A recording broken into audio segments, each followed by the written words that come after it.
प्रभु श्री राम ने हाथ जोड़कर विश्वामित्र जी से पूछा, हे महामुने, मैं यह सुनना चाहता हूँ कि विशाला में कौन सा राजवंश राज्य कर रहा है। इसके लिए मुझे बड़ी उत्सुकता है। श्री राम जी का यह वचन सुनकर विश्वामित्र जी विशालापुरी के प्राचीन इतिहास का वर्णन करते हैं।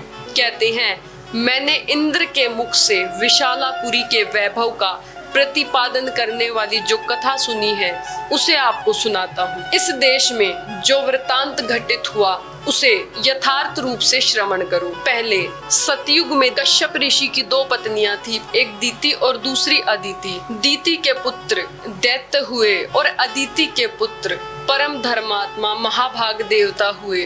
दीति के पुत्र भी बड़े बलवान थे और अदिति के पुत्र बड़े शक्तिशाली थे। उन महात्मा दैत्यों और देवताओं के मन में यह विचार हुआ कि हम कैसे अजर अमर और निरोग हों। इस प्रकार चिंतन करते हुए उन विचारशील देवताओं और दैत्यों की बुद्धि में यह बात आई कि हम लोग यदि क्षीर सागर का मंथन करें तो उसमें निश्चय ही अमृत में रस प्राप्त कर लेंगे।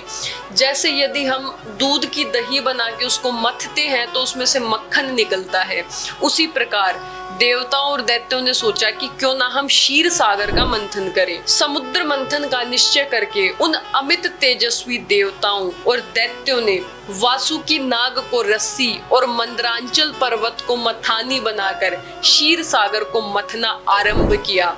तदंतर 1000 वर्ष बीतने पर रस्सी बने हुए सर्पों के बहुसंख्यक मुख अत्यंत विष उगलते हुए वहां मंदरांचल की शिलाओं को अपने दांतों से डसने लगे। उस समय वहां अग्नि के समान दाहक हालाहल नामक भयंकर विष ऊपर को उठा। उसने देवता, असुर और मनुष्यों सहित संपूर्ण जगत को दग्ध करना आरंभ कर दिया। यही देख देवता लोग शरणार्थी होकर सबका कल्याण करने वाले महान देवता पशुपति रुद्र की शरण में गए और त्राही त्राही की पुकार लगाकर उनकी स्तुति करने लगे। देवताओं के इस प्रकार पुकारने पर देवेश्वर भगवान शिव वहां प्रकट हुए। फिर वहीं शंख चक्रधारी भगवान श्री भी उपस्थित हो गए। श्री हरि ने त्रिशूलधारी भगवान रुद्र से मुस्कुराकर कहा, हे सुरश्रेष्ठ, देवताओं के समुद्र मंथन करने पर जो वस्तु सबसे पहले प्राप्त हुई है वो आपका भाग है, क्योंकि आप सब देवताओं में अग्रगण्य हैं। प्रभु, अग्र पूजा के रूप में प्राप्त हुए इस विष को आप यहीं खड़े होकर ग्रहण कीजिए। ऐसा कहकर देव शिरोमणि विष्णु वहीं अंतर्ध्यान हो गए।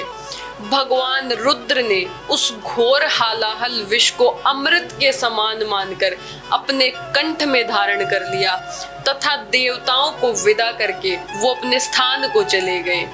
तत्पश्चात देवता और असुर सब मिलकर क्षीर सागर का फिर से मंथन करने लगे।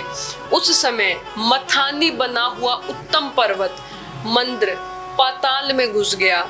तब देवता और गंधर्व भगवान मधुसूदन की स्तुति करने लगे। कहते हैं, हे महाबाहो, आप ही संपूर्ण प्राणियों की गति हैं। देवताओं के अवलंबन तो आप ही हैं। आप हमारी रक्षा करें और इस पर्वत को उठाएं। यह सुनकर भगवान ऋषिकेश ने कच्छप का रूप धारण कर लिया। कच्छप अर्थात कछुआ। और उस पर्वत को अपनी पीठ पर रखकर वो श्री हरि वही समुद्र के भीतर सो गए। फिर विश्वात्मा पुरुषोत्तम भगवान केशव उस पर्वत शिखर को हाथ से पकड़कर देवताओं के बीच में खड़े हो स्वयं भी समुद्र का मंथन करने लगे। तदंतर 1000 वर्ष बीतने पर उस क्षीर सागर से एक आयुर्वेद में धर्मात्मा पुरुष प्रकट हुए, जिनके एक हाथ में दंड और दूसरे में कमंडलू था। उनका नाम धन्वंतरी था। उनके प्राकट्य के बाद सागर से सुंदर कांति वाली बहुत सी अप्सराएं प्रकट हुई। मंथन करने से ही अप का अर्थ होता है जल। जल में उसके रस से वो सुंदरियां उत्पन्न हुई, इसीलिए अप यानी अप में वो उत्पन्न हुई, इसलिए वो अप्सराएं कहलाई। उन सुंदर कांति वाली अप्सराओं की संख्या 60 करोड़ थी और उनके साथ बड़ी सारी सेविकाएं भी थी। और जो उनकी सेविकाएं परिचारिकाएं थी उनकी गणना तो की ही नहीं जा सकती, वो सब असंख्य थी। उन अप्सराओं को समस्त देवता और दानव कोई भी अपनी पत्नी रूप से ग्रहण ना कर सके, इसलिए वो साधारण मानी गई।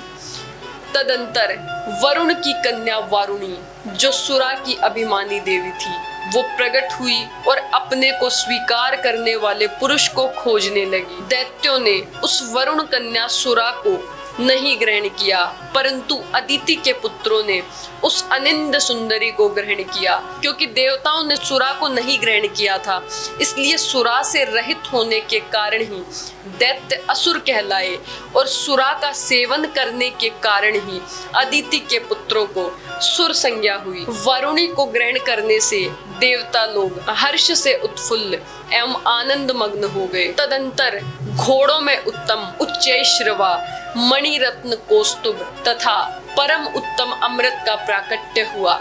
उस अमृत के लिए देवताओं और असुरों के कुल का महान संहार हुआ। अदिति के पुत्र दिति के पुत्रों के साथ युद्ध करने लगे। समस्त असुर राक्षसों के साथ मिलकर एक हो गए।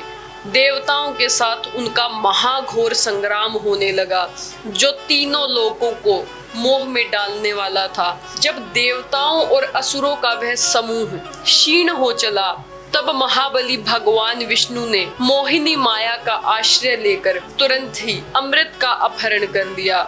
जो दैत्य बलपूर्वक अमृत छीन लाने के लिए अविनाशी पुरुषोत्तम भगवान विष्णु के सामने गए, उन्हें भगवान विष्णु ने उस समय युद्ध में पीस डाला। देवताओं और दैत्यों के उस घोर महायुद्ध में अदिति के वीर पुत्रों ने दिति के पुत्रों का विशेष संहार किया।